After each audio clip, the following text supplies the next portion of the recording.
Saklolo ngayon ang pamilya ng nasawing Pinay worker na si Jenny Alvarado para muling maotopsiya ang mga labi nito.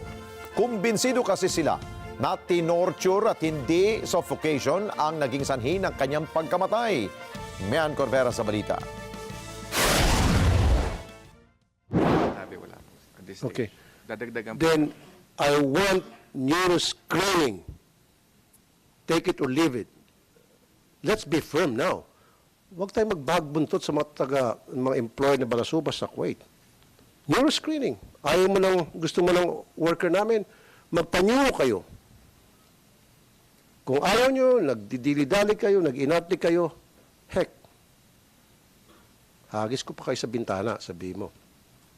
Yan ang sermon ni Senador Raffy Tulfo sa mga opisyal ng Department of Migrant Workers sa pagdinig ng Senado sa panibagong kaso ng pagkamatay ng 2 overseas Filipino workers sa Kuwait. Ayon sa Senador, dapat magpatupad ng total ban ang gobyerno sa pagpapadala ng mga manggagawang Pinoy sa Kuwait habang hindi nare-resolba ang kaso ng pagpatay. Mahal ng ating Pangulo ang ating mga OFW. In fact, isa sa mga pinagtutunan niyo ng pansin ay itong mga OFWs natin. So, recommend, and I will also, total ban. Total deployment ban. Except dun sa may mga contract na at umuwi, tapos babalik ulit, why not? Total. Ngayon, gagantihan Kuwait, hindi na sila magbibigyan ng tourist. Explain natin. I will explain. I'll bite the bullet. Kung yun ang kinakatakutan nyo na mabash kayo, I'll bite the bullet. Kumbinsido ang senador na tinorture at hindi namatay sa suffocation ang isa sa mga biktima na si Jenny Alvarado. Yan ay kung pagbabatayan ang salaysay ng kanyang mga anak. Sa investigasyon ng Senado, humarap ang mga anak ni Alvarado at isinalaysay ang nakita sa bangkay ng ina, lalo na ang mga bakas ng tila pagpapahirap dito bago namatay. Sabi po nila is suffocation lang, but ang dami pong pasa ng mother ko, pati rin po yung tuhod niya, ganun din po. Sobrang daming pasa. And pinabaliktad ko po yung ng mama ko, yung likod po ng mama ko, and nakita ko po na may pasa siya sa bandang puwetan. At saka para po siyang pinadel. Sabi ni Angel, ganito rin ang sinapit ng kasamahan ng kanyang ina na isang Nepalese national na ang bangkay nito ang maling ipinadala sa Pilipinas sa halip na si Alvarado. Kinunan-anya nila ito ng video at nakita ang mga bakas ng torture pero pinigilan sila ng matauhan ng DMW. Po talaga ang kinamatay nila. Bakit iba po ang itsura ng Nepali, sir? Actually po ang itsura po ng Nepali is para po siyang tinorture. Yung kuko niya po is tuklap. Oh. Actually po yung paa niya rin po is may bakas ng tali. So, paano po nila nasabi na cold suffocation po ang kinamatay nilang tatlo? Very good point. Din po yun, yung leg niya po may para siyang tinay.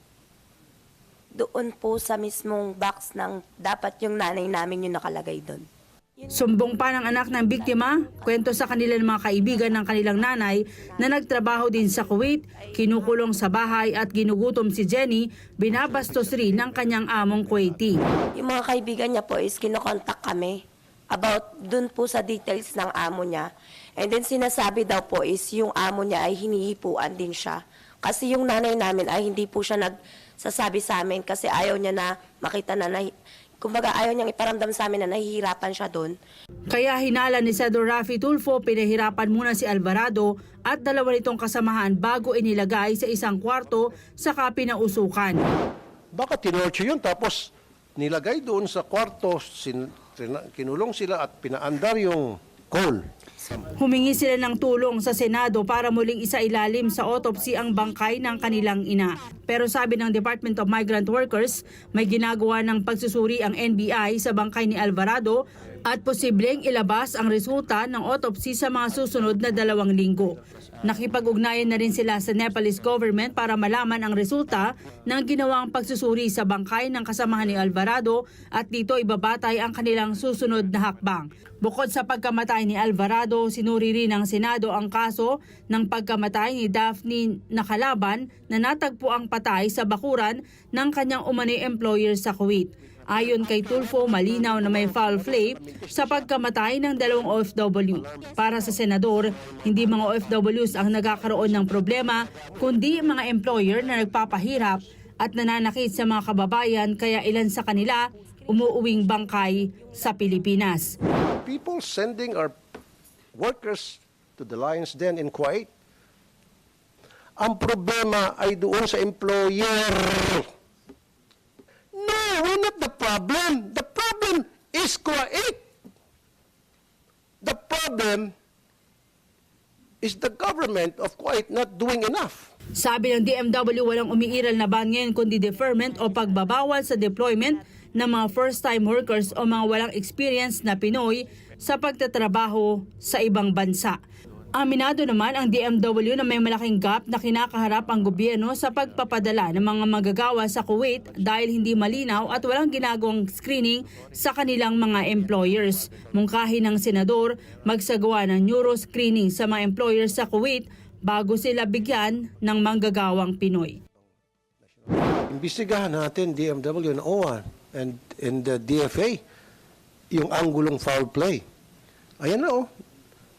Kinukulong, hinihipuan, hindi pinapakain na maayos. Yun na lang.